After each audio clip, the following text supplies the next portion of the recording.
Capítulo 7. La dialéctica de Zenón. Zenón es conocido como autor de varios argumentos ingeniosos inventados para probar la imposibilidad del movimiento, tales como la aporía de Aquiles y la tortuga, argumentos que acaso produzcan la impresión de que Zenón era poco más que un inteligente expositor de paradojas, que se complacía en hacer trabajar su magín para poner en aprietos a quienes fuesen menos agudos que él. Pero, en realidad, Zenón no procuraba simplemente ostentar su ingenio, aunque, sin duda lo tenía y grande, sino que sus propósitos eran más profundos. Para entender a Zenón y apreciar debidamente sus enigmáticos problemas es esencial, por lo tanto, comprender las particularidades de aquel propósito suyo, pues, si no, se corre el peligro de interpretar de un modo totalmente equivocado su posición y su finalidad. Zenón de Elea, nacido probablemente hacia 489 a.J.C., fue discípulo de Parménides, y desde este ángulo de visión se ha de procurar entenderle. Sus argumentos no son meros juegos de ingenio, sino que los ideó para demostrar las tesis de su maestro. Parménides había combatido el pluralismo y había declarado que el cambio y el movimiento son ilusorias apariencias. Como la pluralidad y el movimiento parecen unos datos tan evidentes de nuestra experiencia sensible, esta atrevida posición no podía menos de promover un tanto las risas. Zenón, convencido defensor de la teoría de Parménides, se esfuerza por probar su verdad o, al menos, por demostrar que no es en manera alguna ridícula. Intenta hacer ver que el pluralismo de los pitagóricos entraña insolubles dificultades y que el cambio y el movimiento son imposibles aún en su hipótesis pluralista. Los argumentos de Zenón tratan, pues, de refutar las tesis de los oponentes pitagóricos de Parménides mediante una serie de hábiles reductions ad absurdum. Platón esclarece esto por completo en el Parménides al indicar el propósito del libro, perdido, de Zenón. La verdad es que estos escritos pretendían ser una defensa de los argumentos de Parménides contra quienes le atacan y muestran las muchas consecuencias ridículas y contradictorias que suponen se siguen de la afirmación del uno. Mi obra es una respuesta a los partidarios de lo múltiple y vuelve con creces su propio ataque contra ellos mismos, con miras a demostrar que la hipótesis de lo múltiple, si se la examina con suficiente detención, lleva a unos resultados bastante más ridículos que la hipótesis del 116. Y Proclo nos informa de que Zenón compuso 40 pruebas para demostrar que el ser es uno, pensando que convenía salir en ayuda de su maestro, 117. Pruebas contra el pluralismo pitagórico. 1. Supongamos, con los pitagóricos, que la realidad consta de unidades. Estas unidades, o tienen magnitud o no la tienen. En el primer caso, consideremos por ejemplo una línea como formada por unidades dotadas de magnitud. Esta línea será infinitamente divisible, puesto que, por más que se la divida, sus unidades seguirán teniendo magnitud y, por lo tanto, seguirán siendo divisibles. Mas, en tal caso, la línea constará de un número de unidades infinito, y cada una de esas unidades estará dotada de magnitud. Así, pues, esa línea tendrá que ser infinitamente grande, como compuesta de un número infinito de partes extensas. Por consiguiente, todas las cosas del mundo habrán de ser infinitamente grandes, y a fortio urai. El mundo todo habrá de ser infinitamente grande. Supongamos, por el contrario, que las unidades elementales carecen de magnitud. En este caso, también el universo entero carecerá de magnitud, ya que, por más unidades que añadamos y juntemos, si ninguna de ellas tiene magnitud, tampoco la reunión de todas ellas tendrá magnitud alguna. Mas si el universo carece en absoluto de magnitud, ha de ser infinitamente pequeño, y todas las cosas del universo habrán de ser infinitamente pequeñas. A los pitagóricos se les plantea así este dilema: o bien cada cosa de las que hay en el mundo es infinitamente grande, o bien cada una de ellas es infinitamente pequeña. La conclusión que Zenón quiere que saquemos de este argumento es, naturalmente, que la suposición de donde deriva semejante dilema es una suposición absurda, a saber, la de que el universo y todas las cosas que hay en él están compuestas de unidades. Si los pitagóricos piensan que la hipótesis del uno es absurda y lleva a conclusiones ridículas, él ha demostrado ahora que la hipótesis contraria, la de lo múltiple, conduce a conclusiones igualmente ridículas. 118. 2. Si verdaderamente hubiese una multiplicidad, entonces deberíamos poder decir qué cantidad de múltiples hay. O, al menos, esos múltiples serían numerables. Si no son numerables, ¿cómo pueden existir? Por otro lado, es imposible que sean numerables, pues han de ser infinitos. ¿Por qué? Porque entre dos unidades definidas cualesquiera habrá siempre otras unidades, exactamente lo mismo que una línea es divisible hasta lo infinito. Pero es absurdo decir que lo múltiple sea al mismo tiempo finito e infinito en número. 119. 3. ¿Hace ruido un celemín de grano al caer sobre el suelo? Sin duda. ¿Y qué pasa si cae un grano de trigo o la milésima parte de un grano? No hace ruido alguno. Mas el celemín de trigo no está compuesto sino de granos de trigo o de partes de granos de trigo. Sí, pues, las partes no hacen ruido al caer, ¿cómo puede su conjunto hacer ruido, siendo así que el conjunto no está compuesto sino de partes? 120. Argumentos contra la doctrina pitagórica del espacio. Parménides negó la existencia del vacuum o espacio vacío, y Zenón trata de reforzar esta negación reduciendo al absurdo la opinión opuesta. Supóngase por un momento que haya un espacio en el que están las cosas. Si ese espacio es la nada, entonces las cosas no pueden estar en él. En cambio, si es algo, también este algo mismo estará en el espacio, y este espacio estará él mismo en el espacio, y así sucesivamente hasta el infinito. Pero esto es absurdo. Por lo tanto, las cosas no están en el espacio o en un receptáculo vacío, y Parménides se hallaba en lo cierto al negar la existencia de un vacuum. 121. Argumentos relativos al movimiento. Los argumentos más célebres de Zenón son los concernientes al movimiento.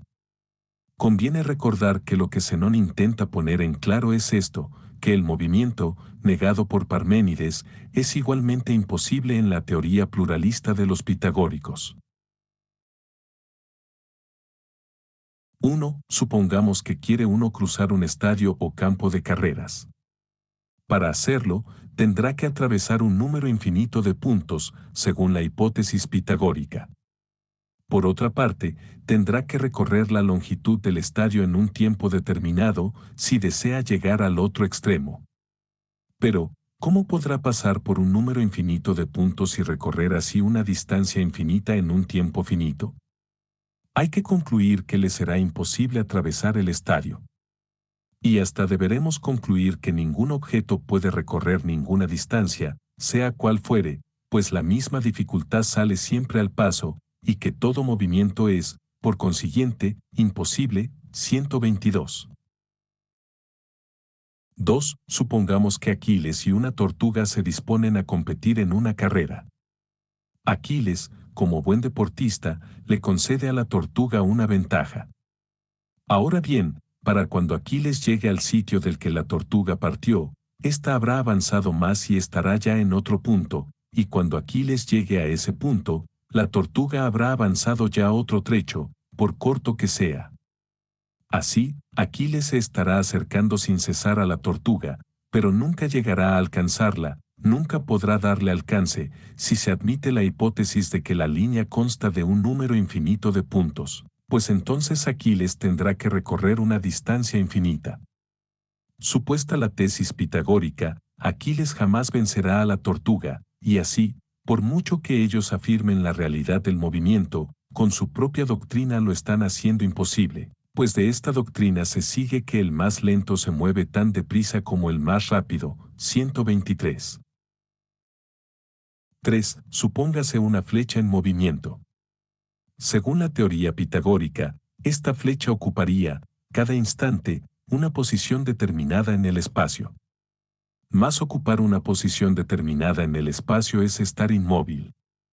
Por consiguiente, la flecha disparada estaría quieta, lo cual es contradictorio. 124. 4. El cuarto argumento de Zenón sobre el movimiento, del que tenemos noticia por Aristóteles, 125, es, como dice Sir David Ross, muy difícil de seguir, debido en parte al ambiguo lenguaje empleado por Aristóteles y, en parte también, a la dudosa lectura del texto. 126. Tenemos que imaginarnos tres series de cuerpos dispuestos sobre un estadio o campo de carreras. Una de las series se mantiene estacionaria, las otras dos series se mueven en opuestas direcciones y con igual velocidad. Los cuerpos de la serie se mantienen estacionarios, los de las series B y C se mueven en direcciones opuestas y a la misma velocidad. Vendrán a ocupar la siguiente posición. Para llegar a esta segunda posición, el cabeza de serie B1 ha pasado por delante de cuatro cuerpos de la serie A, mientras que el cabeza de serie C1 ha pasado por delante de todos los B. Si la unidad de longitud se hace equivalente a la unidad de tiempo, resulta que el cabeza de serie B1 ha empleado la mitad del tiempo empleado por el cabeza de serie C1 para llegar a la posición de la figura segunda. Por otra parte, el cabeza de serie B1 ha pasado por delante de todos los cuerpos de la serie C, lo mismo que el cabeza de serie C1 ha pasado por delante de todos los B. Luego el tiempo de su pasar tiene que haber sido igual. Se nos deja entonces ante la absurda conclusión de que la mitad de un tiempo determinado es igual a la totalidad de ese mismo tiempo. Asterisco, asterisco, asterisco. ¿Cómo debemos interpretar estos argumentos de Zenón? Es importante que no nos permitamos pensar, se trata de puros sofismas inventados por Zenón, de hábiles estratagemas, pero yerran al suponer que la línea esté compuesta de puntos y el tiempo de momentos distintos. Tal vez haya que buscar la solución a estas aporías evidenciando que la línea y el tiempo son continuos y no discontinuos, pero Zenón no trataba precisamente de afirmar que fuesen discontinuos. Al contrario, lo que quería demostrar era que del suponerlos discontinuos se siguen absurdas consecuencias. Zenón, como discípulo de Parménides, creía que el movimiento es imposible e ilusorio, pero con estos argumentos que acabamos de ver pretendía probar que aún en la hipótesis pluralista el movimiento es igualmente imposible, y que la suposición de su posibilidad lleva a conclusiones contradictorias y absurdas. La tesis de Zenón era la siguiente: lo real es un plinem. Un continuo completo, y el movimiento es imposible. Nuestros adversarios afirman la realidad del movimiento y tratan de explicarla recurriendo a una hipótesis pluralista. Yo me propongo demostrar que tal hipótesis no explica en modo alguno el movimiento, sino que solo hace incurrir en absurdos. Zenón redujo así al absurdo la hipótesis de sus adversarios, y el resultado auténtico de su dialéctica fue no tanto el establecer el monismo parmenídeo, que está expuesto a objeciones irrefutables, como el mostrar la necesidad de admitir el concepto de cantidad continua. Asterisco, asterisco, asterisco. Los eleatas niegan, pues, realidad a lo múltiple y al movimiento. Hay un único principio, el ser, el cual lo conciben como material e inmoble. No niegan, naturalmente, que percibamos con los sentidos el movimiento y la multiplicidad, pero sostienen que lo que sentimos es ilusorio, mera apariencia. El verdadero ser se hallará, no mediante el sentido, sino mediante el pensamiento, y éste hace comprender que no pueden darse ni la pluralidad, ni el movimiento, ni el cambio.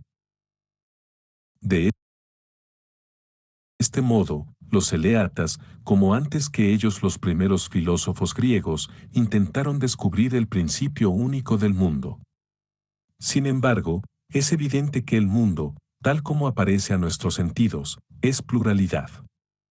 El problema consiste, por consiguiente, en cómo conciliar el principio único con la pluralidad y el cambio que percibimos en el mundo, o sea, que se trata del problema de lo uno y lo múltiple, que Heráclito había intentado solucionar profesando una filosofía que hiciese justicia a ambos elementos mediante la doctrina de la unidad en la diversidad, de la identidad en lo diferente. Los pitagóricos afirmaran la pluralidad, excluyendo prácticamente el uno, hay multitud de unos. Los eleatas afirmaron el uno, excluyendo lo múltiple. Pero, si te atienes a la pluralidad que sugiere la experiencia sensible, entonces has de admitir también el cambio, y si admites el cambio de unas cosas en otras, no puedes evitar que más tarde o más temprano se te plantee el problema sobre cuál sea el elemento común a las cosas que cambian. Si, por otro lado, partes de la doctrina del uno, debes, como no quieras adoptar una postura tan insostenible como la de los eleatas, deducir del uno la pluralidad, o, por lo menos, mostrar cómo la pluralidad que en el mundo observamos es compatible con el uno. Con otras palabras, hay que hacer justicia a ambos factores, al uno y a lo múltiple, a la estabilidad y al cambio. La unilateral doctrina de Parménides era inaceptable, como lo era asimismo, por unilateral, la doctrina de los pitagóricos. No obstante, tampoco la filosofía de Heráclito era del todo satisfactoria, además de que no explicaba suficientemente el elemento estable de las cosas, iba vinculada a un monismo materialista, en definitiva, faltábale la sugerencia de que el ser supremo y más verdadero es inmaterial. Entretanto, no ha de sorprender que nos hallemos ante lo que Seller denomina un sistema de compromiso que procura conciliar el pensamiento de los filósofos anteriores. Nota sobre el panteísmo. En la filosofía griega. Primera, si por panteísta se entiende el hombre que adopta una actitud de subjetivismo religioso frente al universo, al que llega luego a identificar con Dios, entonces apenas puede calificarse de panteístas a los presocráticos. Cierto que Heráclito habla del uno como de Zeus, pero no parece que adoptase una actitud religiosa respecto al uno fuego. Segunda, si el panteísta es un hombre que, aun negando un principio trascendente del universo, viene a hacer, en fin de cuentas, del universo un pensamiento, a diferencia de los materialistas, que lo identifican con la sola materia, en tal caso tampoco les cuadra apenas a los presocráticos el calificativo de panteístas, puesto que ellos conciben el uno o hablan de él en términos materiales. Aunque hay que tener en cuenta que la distinción entre el espíritu y la materia no se había descubierto aún tan claramente como para que ellos la hubiesen podido negar según la niega el moderno monismo materialista.